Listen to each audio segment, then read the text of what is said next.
You get to pay twice and lose your freedom at gunpoint. There is an old political truth. You measure a society not by its threats, but by where it chooses to place its trust and where it places its treasure. Right now, that measure has been thrown into sharp relief by the extraordinary expansion of U.S. Immigration and Customs Enforcement, better known as ICE.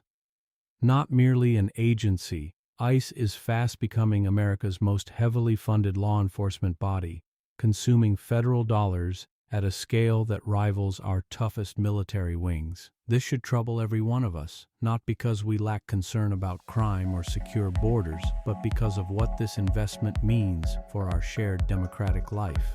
I'm Carl, and welcome to this edition to Mind Chimes magazine, where I take you further. The so-called One Big Beautiful Bill passed by Congress in 2025 catapulted ICE's funding into the stratosphere, pumping tens of billions into detention capacity, transportation, deportation operations, and city after city's phone lines buzzing with recruitment drives.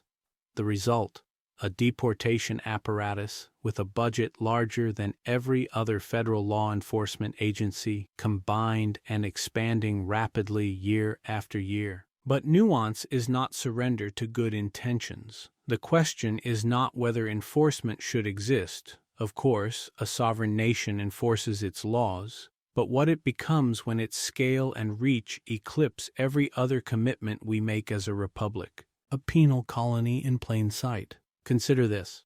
The architecture of ICE's expansion looks less like measured enforcement and more like state-sponsored isolation.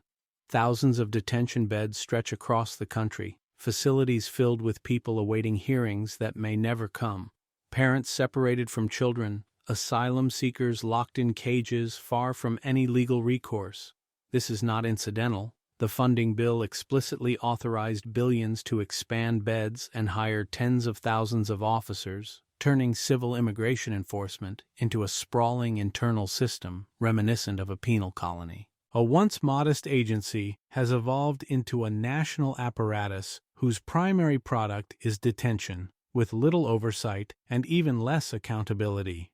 We see the human cost played out not in abstractions, but in legal filings and courtroom crush. Courts overwhelmed with habeas petitions as ICE detentions surge, tying up judges, public defenders, and prosecutors in a system that often fails to distinguish criminal from civil cases. The double dip through local law enforcement. The grift becomes clearer when we chart the flow of these federal dollars into local budgets and bodies. ICE now offers incentives to local officers, salary reimbursement, bonuses, and promises of federal backing to join task forces and cooperate with deportation operations. Rural counties, already strapped for cash, find themselves pressured to participate, reimbursed by federal funds in ways that reshape their own policing priorities. Entire local departments watch colleagues leave for ICE's higher pay or get pulled into joint operations, draining community law enforcement's capacity to address local needs.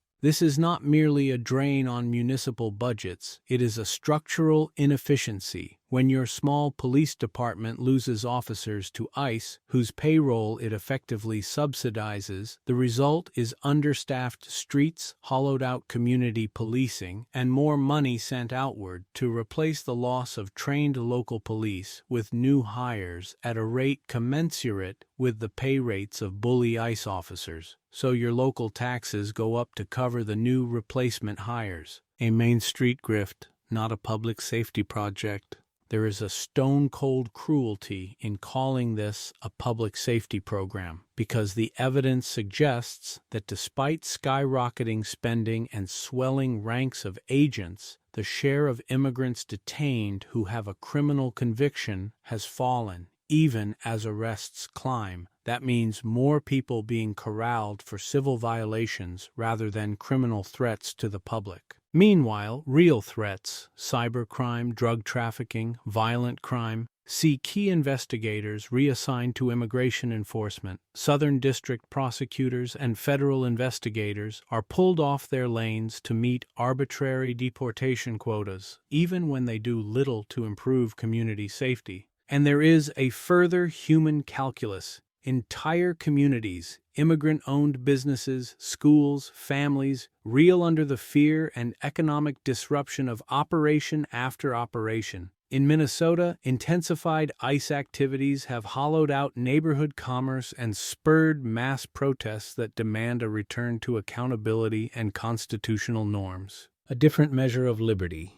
What this all adds up to, when you step back and let the numbers settle like dust on a shuttered street, is a society that has traded fiscal and moral capital for militarized policing at home, a choice that makes everyone poorer, less secure, and less free. We are taught from cradle that freedom is not just the absence of threat, but the presence of opportunity, the chance to walk your city without fear, to send your children to school without apprehension, to build a business without risking arbitrary detention.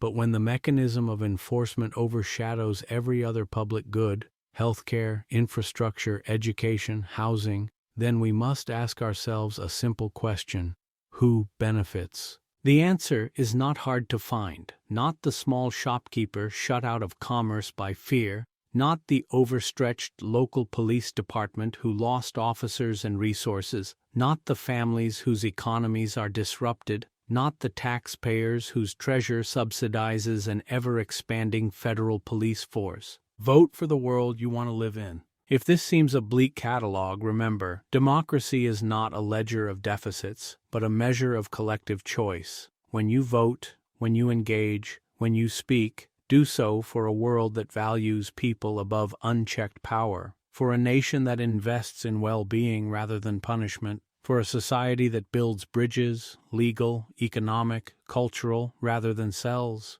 Justice is not measured in cages built, agents hired, or budgets ballooned. It is measured in dignity sustained, rights protected, and communities strengthened. That is the world worth defending, and the one worth building. Mind Chimes exists for exactly this reason: to ring the bell when power hopes the noise will fade. Share this piece. Talk about it. Forward it to someone who still believes transparency is enough without consequence. And if you haven't yet, subscribe. Because silence is the last refuge of the protected, and attention is the only currency they still fear. Like, subscribe, and share. Thanks for listening, reading, and watching wherever you do. The chimes only matter if you and others hear them.